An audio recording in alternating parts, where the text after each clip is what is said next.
when you talk about somebody actually getting to be financially literate? Okay, so when I say Gabriel is financially literate, I should be able to know how to budget. I should be able to know how to invest my money to be able to achieve the optimum results of whatever I'm trying to achieve today and in the future. I should be able to know how much taxes I'm paying.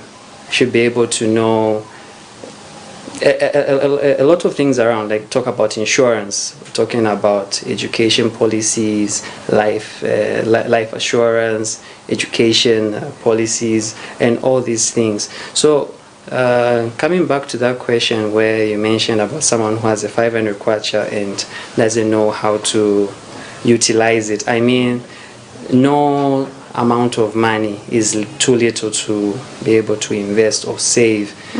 Yes. So basically, once you understand the principles towards being financially literate, you'll be able to know how to utilize all the information that's available to be able to achieve your end results.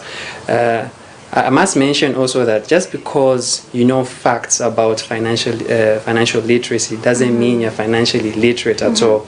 Because if you're not able to achieve the optimum results, like that person has a 500 kwacha, but you are a person who is very much aware about financial literacy. You know about the taxes, you know about insurance, you know how to differentiate between insurance and investments, you understand so much, but yet you're still not achieving the end result of being financially literate. That's knowing how to use your money, because the end game of being financially literate is being able to know how to use your money, because your money matters, and you should be able to achieve the end result. Yes. Okay.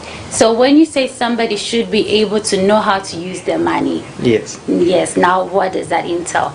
Because somebody may say, I know how to use my money, I can make, and sometimes people feel, oh, I have a 500 kwacha like we mentioned, so I can't invest, or I can't save because it's little money. Yes. You know, and then, I mean, pressure is everywhere. So you can say, I can't save a 500. Next time you may actually have less than that, or you may not actually have anything. So what does it entail when we say somebody should be able to manage their money? All right. So when you are financially literate, you should be able to know how to use your money. Like, let the money work for you instead of you working for the money. Maybe you can tell us what that is, because somebody may be watching and they're saying, but how does money work? What does that mean? So, what does he mean by that? Yeah. So you making money work for you, you should actually know what exactly you are using the money for.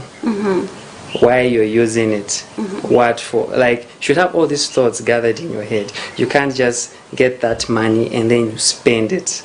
Then you're not being financially literate. You're not applying the principles of financial literacy, at the same time being able to achieve the end result, that is you being able to achieve your financial goal. Because everything that we're doing here is all about you being able to achieve your financial goal. So let me give you this example. I'm running a home, I'm married with my wife. I should be able to have an emergency fund there available.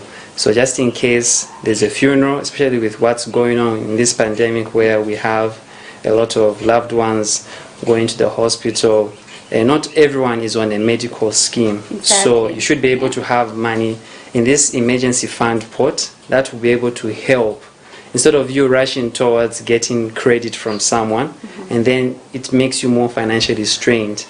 You should be able to have a savings plan or a savings fund available, so that you are able to save it for whatever intended purpose it is. Probably you would want to save it just because you want to travel to Siavonga or Livingston for just some leisure, some retreat, just to relieve your mind because of what's going on in this chaotic world.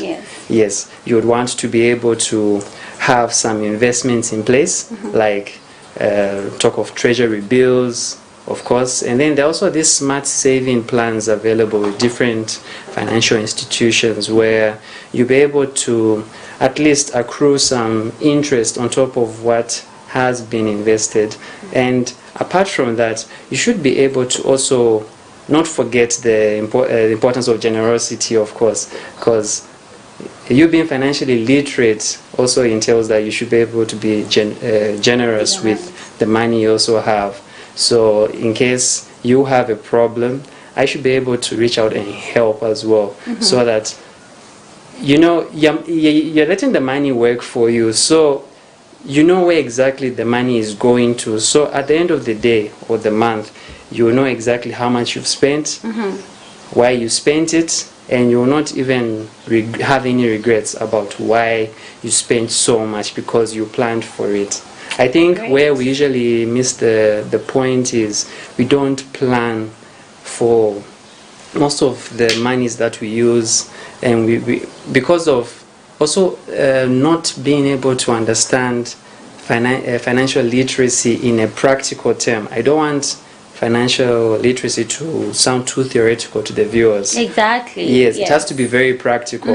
Where someone who is a marketeer in the street, or a vendor in the street, or someone who is in a high-class boutique, or just even the formal sector, talking about these corporations, who know how exactly to make money work for them. Thank you very much. That is actually really insightful information. So remember, this is your TV on the Go Munati television. You're catching us live on Facebook, but we also have a YouTube channel. Please remember to subscribe so that you don't miss out on any of this exciting information. So we are really privileged to have Mr. Gabriel Asa with us. He's a very intelligent man, so he's really trying to break it down for us so that even me as a layperson, I can get to understand how I can ensure that I work with my finances to get the end result that is going to work best for me, my family, and the community at large. Like you mentioned earlier, it's not just about you, but when you're financially stable, you know that you also be able to help the people around you, and in return the entire community will be helped. So Mr. Gabriel Asa, when we talk about financial literacy, is there an age limit? Because sometimes people will say, I'm too young to invest, or I'm too old, hey, I've passed my 50s, so at this point, I can't start investing, let me just go maybe to Siavonga and I think those people that go to Siavonga, those that actually plan, like you mentioned. Yes, some of them it's out of emotions. You get so excited because of the season that you're actually getting into, probably Independence Day, because I think after this coming election, some of us would want to go on a holiday and just relax our minds and everything. Great. So there you have it. So do we have an age limit? And I think for most of us, this is the limiting factor, because we say we're too young, or we can't invest, or we're too old to do. There's no age limit to achieving a goal in someone's life, and it's not too late to reach your dream or live your dream. Exactly. So please point us and just advise us and guide us on how we can go about that, because it's not about tomorrow, it's about the children that are growing up now, and us impacting this knowledge in them, so that even as they get older, they're able to live with those principles so that they can help themselves as they go on. Okay, so talking of the age limits, there is no age limits for someone who is financially literate. So someone can be 5 years old and still understand the basic concepts of financial literacy. This child can be able to know how to save, know how to invest. I think for the kids like that, most of our parents would teach, like in my case, I'm from a family where financial literacy was actually the backbone of part of our education. My father and my mother would always encourage us to save and invest. Oh wow! Yes, that's so why we see where this is coming from. Exactly. So there isn't an age limit, and it is very surprising for you to know that, and also the viewers as well. Financial literacy in Zambia is at 40%. So you can tell that there's a lot of work that needs to be done. Yes. I think this is more reason why you find a lot of these investments on the show, and people invest and then they end up losing their money, and it's quite unfortunate. But I hope that through this show we'll be able to boost up the numbers and everything. And also I also look forward to a time where our education system as well will also have financial literacy part of the curriculum, so that children, the youths, are also given the chance to write examinations so that they're able to pass this financial literacy competence exams, so that at the end of the day, when somebody is out there in the streets of Lusaka, person will know exactly what financial literacy is all about. Thank you so much for that.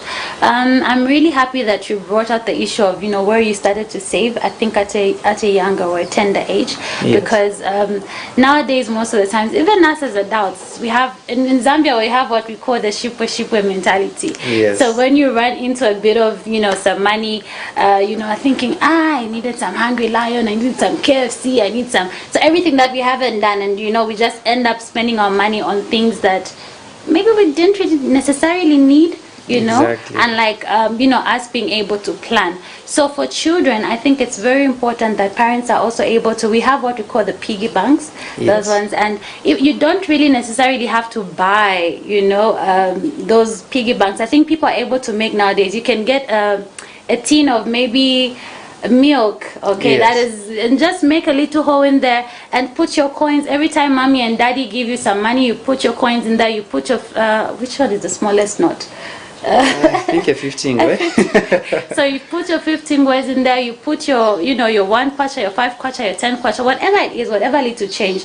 Even for adults. Imagine you save your 10 kwachas change every day. At the end of the year, you could actually have enough money to go on vacation. Yes. Sometimes we would say, I haven't gone to Zambia, or I've never been to Siavonga. A trip that you would have planned for if you indeed had a budget, like you had mentioned earlier. Exactly. Plan, learn to save. As we learn to save from a tender age, I think we end up growing with all of that. Yes. So you mentioned that the facts or the statistics, in Zambia, it's about 40%. It's about Just highlight 40%. on that, because that's alarming. That's is. quite low. It's very, very quite low. And it's quite unfortunate that we also don't have much information even on the internet, because this is a generation of millennials. We have so many young people. This is actually an age, if you compare it to all generations that have passed. This is a generation where would have even a 17-year-old youth able to have access to money because of the availability of different business opportunities that are on the ground. Yes. So talking about what we earlier on mentioned, this demographic is very important, 18 to 35. This demographic is actually the largest in Zambia. And now, if you do some further research, not more than 50% can actually pass the competence exams. And Which is really yes. unfortunate, rather unfortunate. Yes, and then another thing is that the lack of interest of such matters, talking of financial literacy in actual sense. If you go to a 12-year-old now and talk about financial literacy, they would rather play their TV games, and it's very depressing. But I do hope that this changes with time, especially if this happens from home, where parents are able to encourage their kids to be financially literate, and they should know why exactly they are saving, if they have their piggy banks, if it's to pay part payment of their school fees, or maybe just want to make a surprise present for their parents for their birthdays. I mean, there's no restriction, but the most important thing here is being able to understand the principles of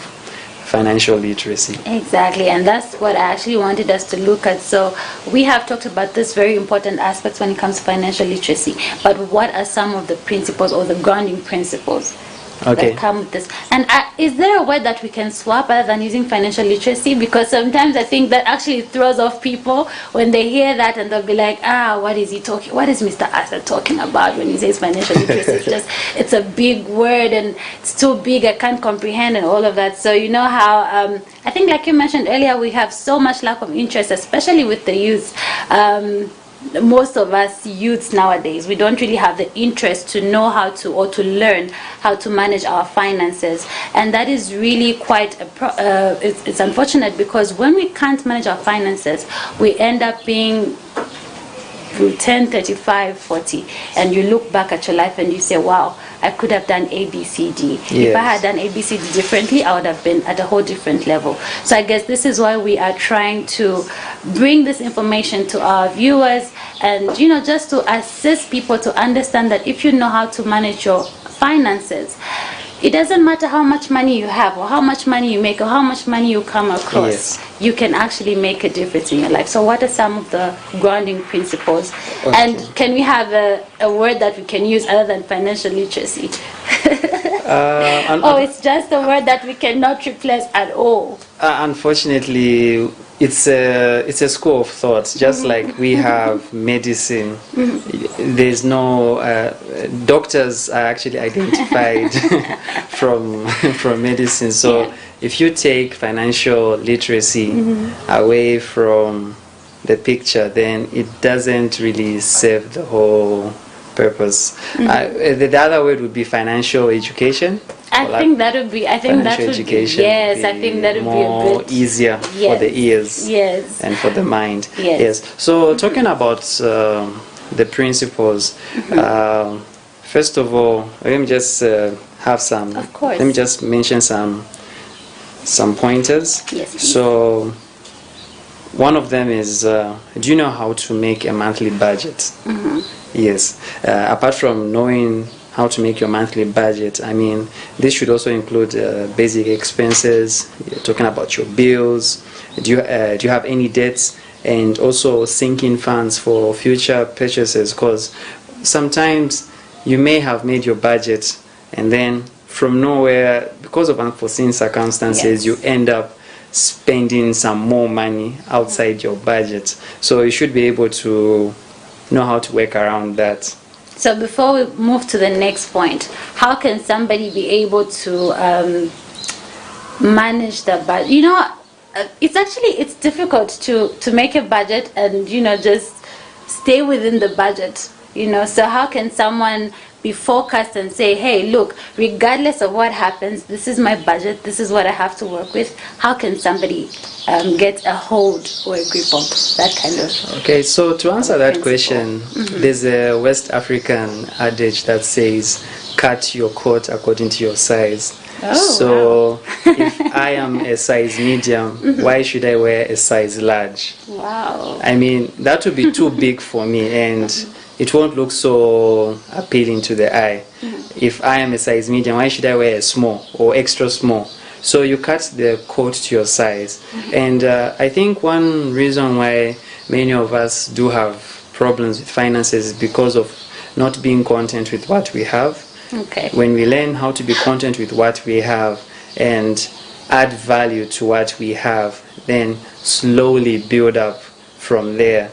Because Rome wasn't built in a day. You talk about all these famous tycoons that we have around in the world. Let's just come back to Africa. Talk of Dangote. They still came back to the same principles that we're discussing today of financial literacy. It's from these very small principles such as these that you're able to build the billions of kwacha of wealth that you want. So if you don't understand these principles, you'll be able to have those billions of kwacha and yet still not live a fulfilled life. Exactly. So once you really understand financial literacy in its actual sense, and you're able to apply it in a practical way, you'll live a more fulfilling life without any stress. Wonderful information. Remember, you're watching Mnati TV, your TV on the go. We are bringing to you live Mr. Asa Gabriel. He's a financial and investment advisor. I would say one of the best in the country. So we are definitely getting all of this information from his head, putting it in our head so we can apply it in our daily lives, just to ensure that, you know, we work and do better for ourselves. Is there a minimum amount when it comes to budgeting? Should someone say, I can't make a budget because I have a small amount of money? Okay, so I'll give you this example. Let's say you go to town. So we have these traders. So you have these traders actually who selling different merchandise, shoes, clothes, and everything like that. And then you have a 50 kwacha, and then the trader says that actually this shirt is 85 kwacha. So then you know that, okay, this is actually way outside my budget. So if I'll end up being forced to overspend because I didn't plan for actually spending more than that. So there isn't an amount to it. I mean, you just need to know how to cut your coat to your size. It still comes back to the same West African adage. Yes. Great, thank you so much. And I think this is where we usually we drag behind, because sometimes we feel, oh, my money is too little, so I can't really make a budget. And so you find that people end up going beyond their budget, and then you blow everything without even saving the little that you have. And I think that's another point that I also like for you to just encourage people on how they can save, because sometimes we feel, oh, my money is too little, I can't save. Some people will say, I don't have a salary. Like you mentioned, somebody could be in the market, maybe they make their money every day, and so they don't really wait for the 30th of the month to get that money. So how do they budget? Because money is coming in every day. What can they do better to ensure that they if you remember, like the principles, I just mentioned one. Maybe when we run through this to the next one. Okay, so I'm really jumping the gun. I really want to learn. I hope our viewers, you're also excited and learning as we go on, because you see, this is very important for you, for me, for the entire community, and for the entire Zambia at large. So we can move to the next principle. Okay, so the next principle is, are you currently debt free? Are you taking any steps to reduce your debts? Are you able to reduce your debts? Are you currently debt free? Because there's some very interesting statistics that I would love to mention here. 4 out of 5 Zambians actually live on a month to month. They actually rely on their salaries. So you can imagine they are very financially strained. They don't have much to actually save. Then imagine over a quarter of them, the population that I've mentioned, actually don't actually have the ability to save every month. And then about 75% have some form of debt. So it comes back to the aspect of financial literacy. Once you understand the principle, no matter how much the money you have, whether you're getting paid a 500 kwacha or a 50,000 kwacha, because there are some people who have a salary of a 500 kwacha, but they're able to live as though they're being paid 50,000 kwacha. Somebody can have a salary of a 50,000 kwacha and lives as though he is not on an actual salary. So you're talking about the proof checks. Are you currently debt free? Because, you know, if you don't have debt, then you know that actually there's enough leverage for me to save. Okay. Yes. Now, I don't want to fault find in many people who have reasons why they're actually borrowing in the first place. Even Zambia is borrowing, Mr. Yes. Mr. Asa. yes. So if the country can be in debt, I'm sure a number of us could actually be in debt. So I think this is a very important and valid point. But this is actually coming back to the home economy, to an individual in their home, because these are the ones that actually feel the impact of the adverse conditions of our economy, you know. So once we understand these principles, then we will actually know how to be able to save, to invest, and also enjoy this financial freedom. A lot of us want financial freedom. I also believe you also want financial freedom as well, isn't it? Yes. Yes. how much do you spend, talking about your living expenses over a period of 3 to 6 months?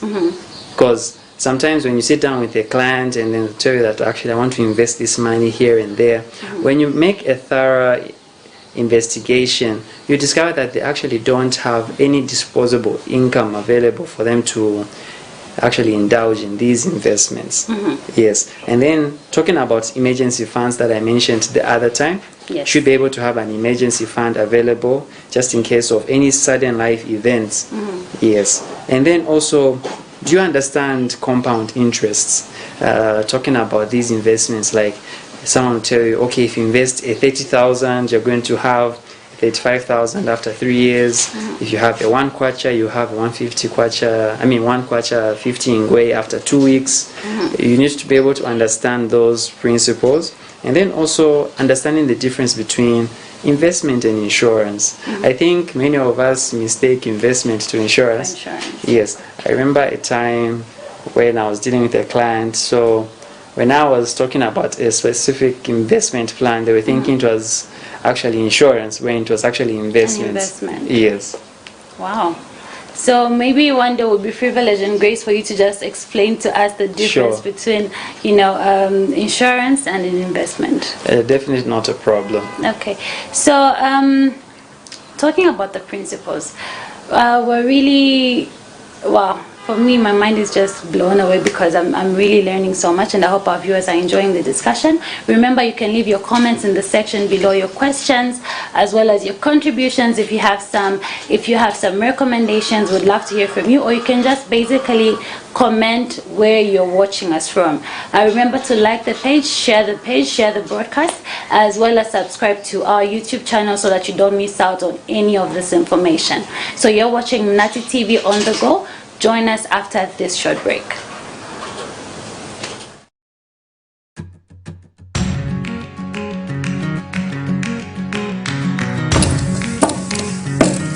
Mnathi.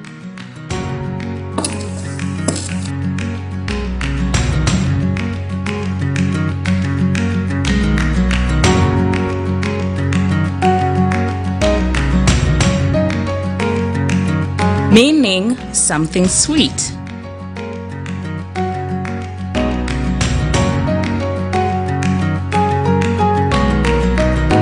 Mnathi, your TV on the go. Catch us anywhere, anytime, as long as you have a device and internet. Mnathi TV is Zambia's first internet TV station.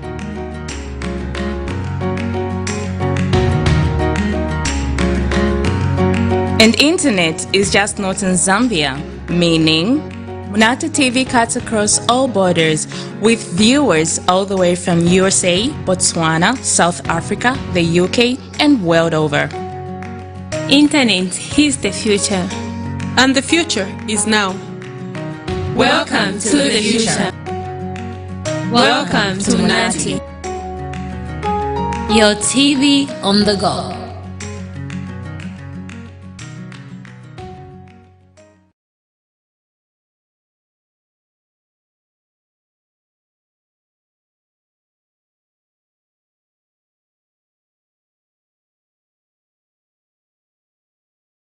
Welcome back to Talking Finance on your favorite TV station, Mnathi TV on the go. Remember to like and subscribe to our channel to be able to get all of this exciting information. We are privileged to have Mr. Gabriel Asa. He's an investment and financial advisor, and he's just telling us what exactly financial literacy is all about. Now remember, I think I kept on going back and forth with him because I was saying sometimes when you hear the word financial literacy, we tend to think it's something that we cannot work with as an ordinary Zambian, because maybe this is something that we can only associate to, the big the big shots per se, the Dangotes of this world, some of these big people in the country that we wouldn't really mention. So I would say, no, because I'm just a lay person, I'm an ordinary Zambian person, so when you talk about financial literacy, that doesn't affect me. But I think from the discussion that we've had, we've been told to say there's no age limit when it comes to financial literacy, because it should all start at a tender age. And when a child is taught this information when they're still young, they're taught how to save, okay? It means that even as they get older, okay, they will be able to apply some of these principles that we have learned. And once you have a budget in place, there is no way that you're going to mismanage your money, mismanage your finances to take you back to a point where you're going to be broke. Now, we talked about a situation where a situation of debt. And I mentioned earlier to say a number of us could actually be in debt, and that is the reason why I would say, when we run into small monies, we cannot save enough money, or we cannot save this money because you are servicing your loans, and then you have all these other responsibilities, so you may not stay within the budget.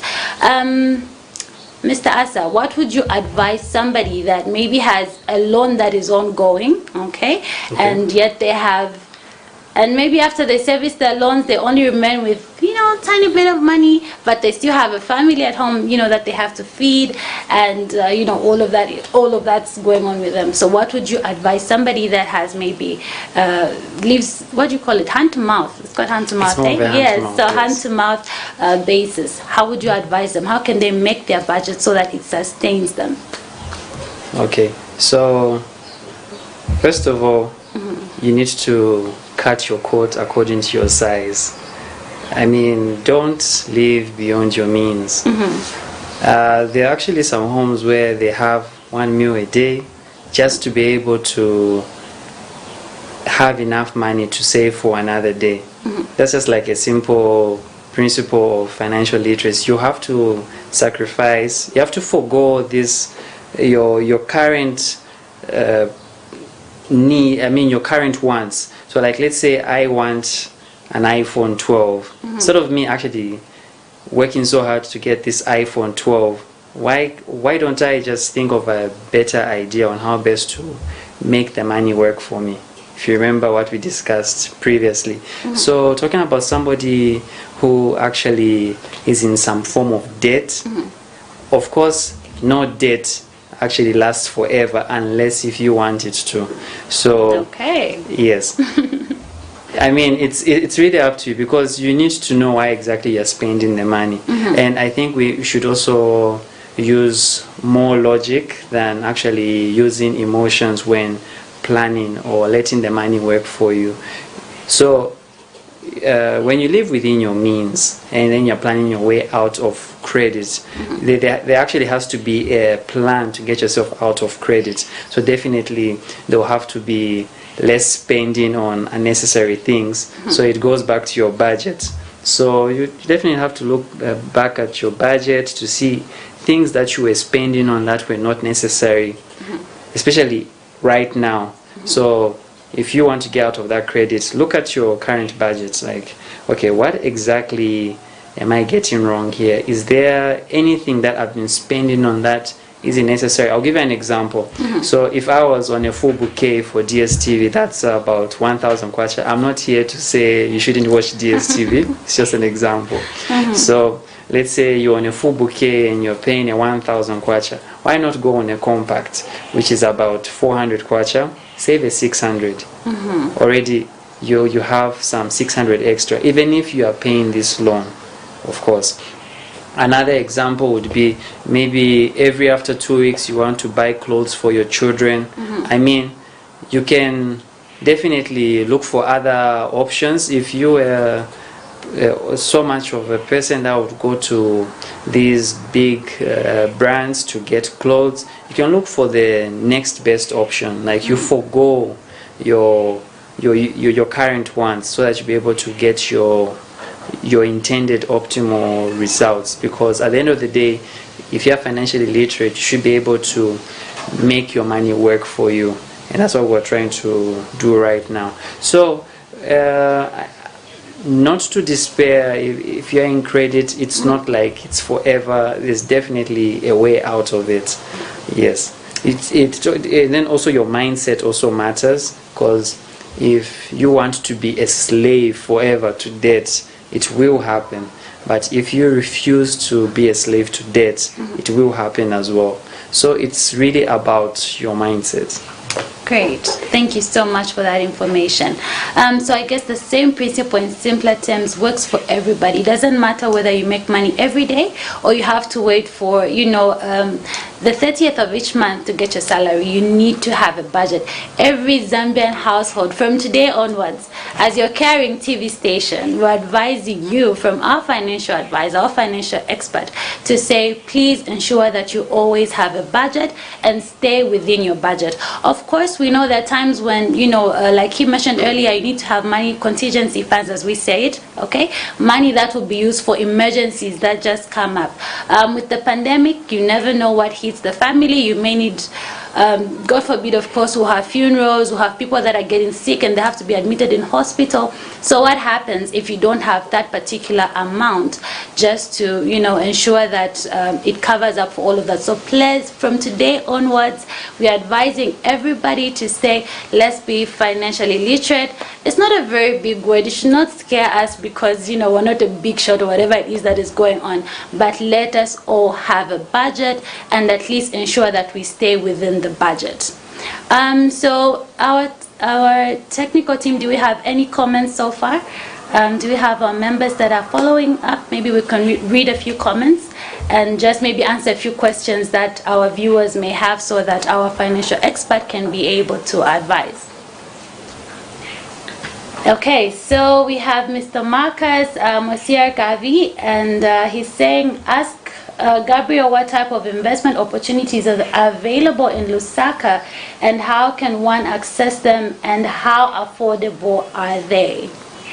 Okay, that's opportunities in Lusaka. That's a very good comment. Thank you so much, Mr. Gavi. We appreciate that you're following and watching. I think you will be able to take that one up. Okay, that's a very, very nice question. So to answer that question, talking about investment opportunities, there are so many opportunities. First of all, you need to understand what type of opportunities you're trying to look out for, and then also the intended purpose behind you actually wanting to invest the money. Is it for a short term? Is it for a middle term or long term? And because many people actually invest for the long term, short term, middle term. So talking about opportunities, there are lots. Like in an investment sense, Lusaka, actually the population is growing so large, and real estate is actually one of them. And we have a lot of schools that are coming up. So if you are a person that has some funds available, or you have someone who can help with funds, you can actually invest in real estate, probably build some boarding houses. Yes. Also commercial, so real estate, talking about even commercial properties as well. Because of the pandemic, people are learning to live small. So companies actually are moving into smaller offices and things like that.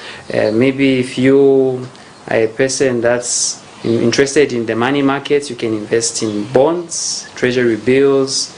There are also different insurance policies with insurance companies that are available out there in the money market, in the financial market, of course, and there are many more. So I think we'll actually need a segment where we get more into this in further detail. Definitely. But real estate is actually the one, and also food. If you are in if you are into agriculture as well. Yeah, because people are always eating, eh? People Yes. are always eating. So regardless of how the economy is biting, whether you eat once a day, Yes. people are always eating. So that's actually a viable business. So of course, provided you allow us, Mr. Asa, we definitely want you back here just to discuss what Mr. Gabi has brought about. I think people would love to know what exactly a short-term investment is, a long-term investment is. You know, when we talk about treasury bills, sometimes people feel, oh, I can't invest in that, I can't buy such, I don't know what that is. So probably we'll just love to unpack all of that information for our viewers, just so everybody can, you know, get a hold of what that is about. Sure. Okay. Not a problem. Do we have any other comments or? So remember, you too can leave your comment. I would love to hear from you. We are a listening TV station. I would love to interact with you every time. We have our financial advisor, financial investment expert, Mr. Gabriel Asa, joining us today, and for the next segments that we're going to have on Talking Finance. Okay, so Mr. Gabi is asking where someone can buy a cash flow board game in Lusaka. Cash flow board game. A cash flow board. Okay, I'm not so sure on that one. I have to get back to him. Okay, so Yes. Mr. Gabi will definitely get back to you on that particular comment. Otherwise, we really appreciate that you are following the show. Okay, so do we have any more comments? Okay, great. Thank you so much. We appreciate. Please remember, you too can leave your comments in the section below. Tell us where you're following us from, and you know what other topics you'd like us to discuss. Of course, we'll still talk about investment opportunities with our financial advisor, and most importantly, I think even as we wrap up the show, of course, everything that goes up must come down. But we hope that we have learned so much. Would love to encourage you to tune in next time, because we're going to be talking about you know, these online investment opportunities per se, these online companies. I think that's something that has been booming of late, and a number of people are actually investing, and you find that, you know, they end up losing their money. So I think we'll get all of that insight from Mr. Asa. Maybe you can just briefly just tell us a bit of some highlights on what it entails when we talk about online businesses. Of course, we talked about, you know, the capital markets, we talked about Lusaka Stock Exchange, of course, the treasury bills, all of that. But we know that there's people that are told, oh, when you invest online, you invest so much, you get a return of this much. And I think just a few days ago, we had a story of a number of our people actually that have lost their money due to such companies, you know, that are mushrooming every day. They actually have, you know, Parker certification, they have ZRA certification, but you find that people are losing their money. So, how, you know, how can you be alert? How can you know all of that will be, all of that information will be shared on Mnati TV? So, Mr. Asa, maybe you can just briefly give us a heads up on what we expect next time, so that our listeners can be able to, our viewers rather, can be able to relate to, you know, this discussion that we're going to have. Okay, thanks for that question. It's quite unfortunate that we still have such incidences going on in our country, and I hope that through this platform we'll be able to help our viewers and also the nation at large to be able to be more aware of these investment scams that are going on. So first and foremost, we can't stop the inevitable. I mean, technology is what has taken over the platform. So we have this new form of finance or investment structure we call fintech. It's a combination of finance and technology. That's where you find different type of business products that are being sold in the financial markets, where you download this app and then they'll tell you to invest in these different investment platforms, and you make so much out of it, able to monitor investments and things like that.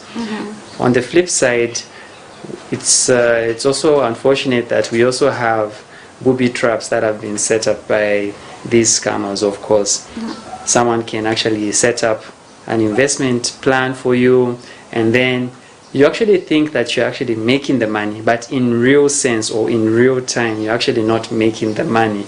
It's actually just there to provoke you or to entice you to actually stay glued and want to invest more. I'll give you this example. Let's say our gentleman at the back, who the one in charge of the camera, actually has this part closed and then has left a small leeway over there. So he throws a sweet at me on the other side. I'm like, oh, so I get a sweet and I haven't invested anything.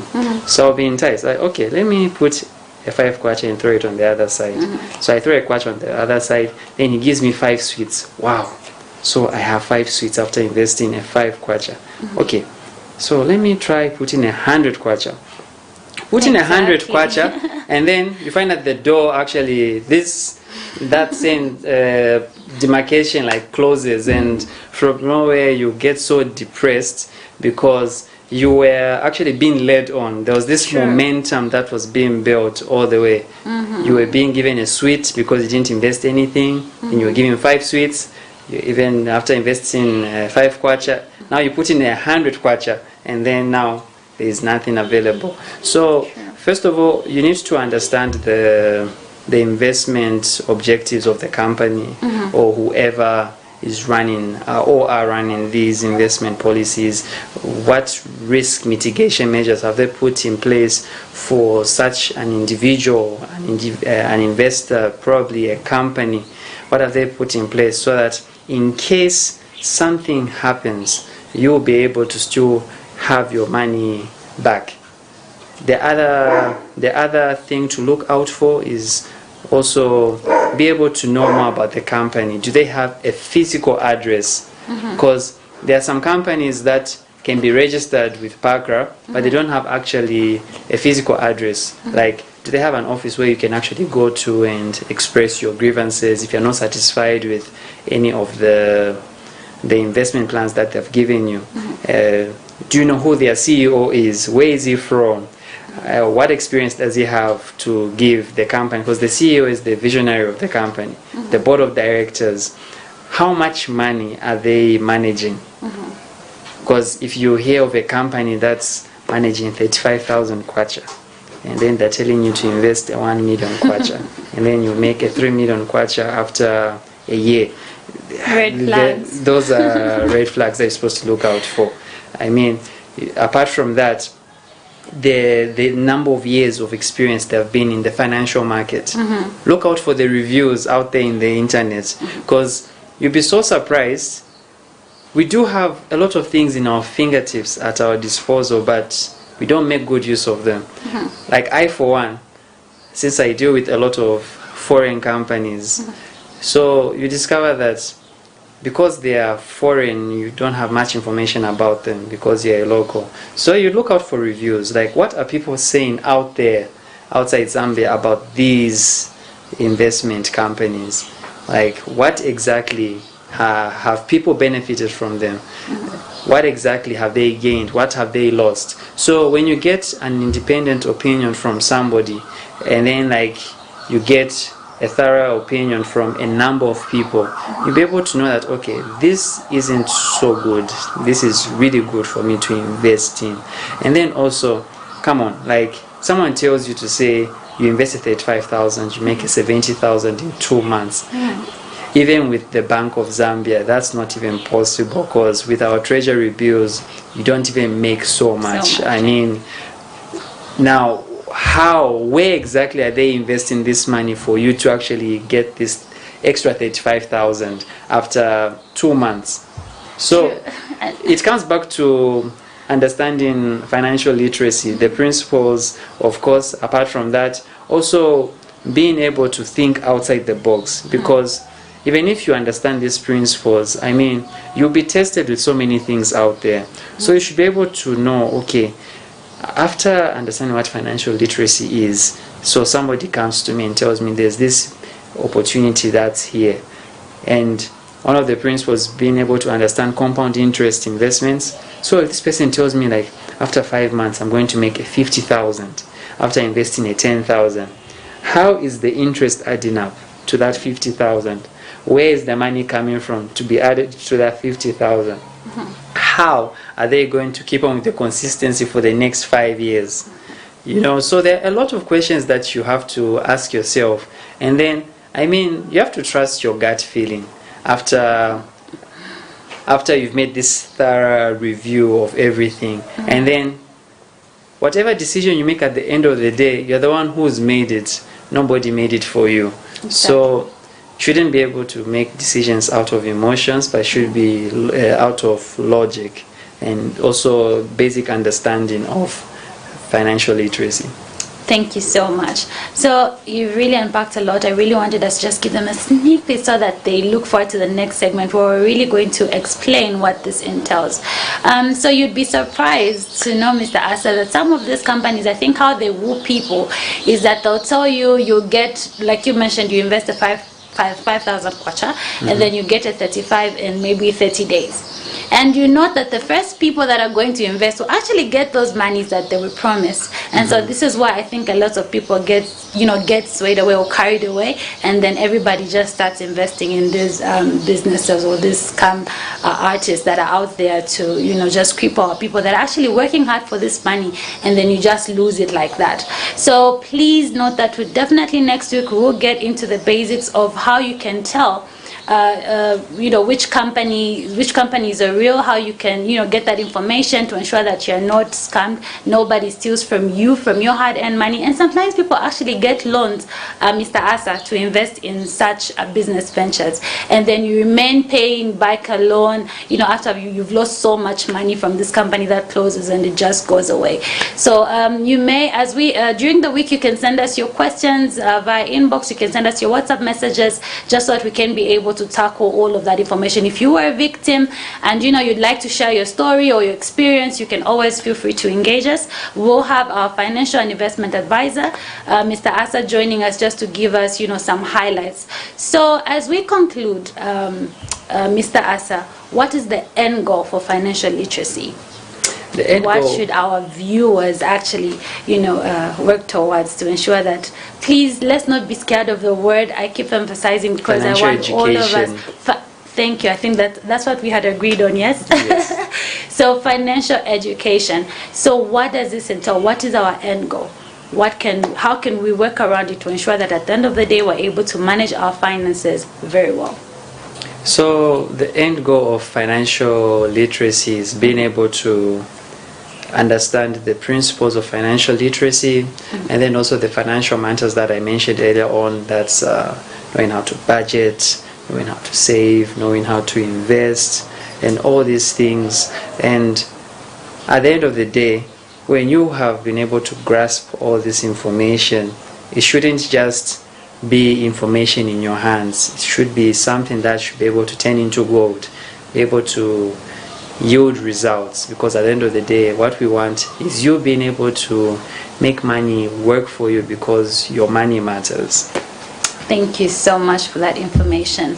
As we come to the close of our program, remember, do you have a Facebook handle that people can contact you on, or how can they get more information if after this broadcast Mr. Gabi would like to get a hold of you just to get more information? I think like he sent us a question in the comment section. Okay, so on Facebook it's Gabriel Kwesi Asari. And then I'm also more active on LinkedIn as well, so it's also Gabriel Kwesi Asari. And I actually enjoy talking to people on phone, so I can also share my phone number as well, which is 0977 732974. It's also on WhatsApp, so feel free to ask any questions that you have in mind that you were not able to ask during this show. Thank you very much. So please remember to follow his Facebook page, get his contact details if you'd like to, get more information on how you can be financially literate, okay, or get more information on some education on how to manage your finances. Otherwise, remember to follow Munati Television, like our Facebook page, subscribe to our YouTube channel. We bring you so much content as we go during the week, just to ensure that everybody is up to date. We are your TV on the go for all your current affairs. Otherwise, we really appreciate you coming through to the studios. We are very happy to have you here, and I'm sure we look forward to next week, because a number of people people have actually been complaining that they've lost their monies. So how can they know they've been scammed? How can they know about these companies? All of those facts that we're really excited to learn about in the next segment. So from my end, thank you so much to everybody that tuned in, that joined in. We appreciate. Remember to follow Munati Television and just interact with us. We're really happy to hear from you. Signing out from Nati TV, Mr. Gabriel also sign out from his end.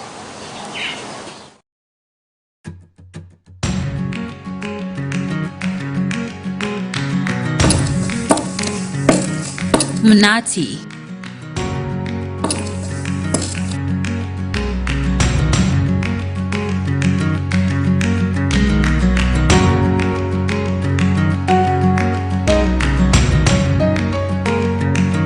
Meaning something sweet.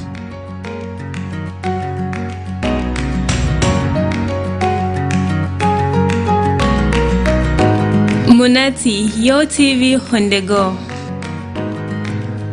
Catch us anywhere, anytime, as long as you have a device and internet. Munati TV is Zambia's first internet TV station.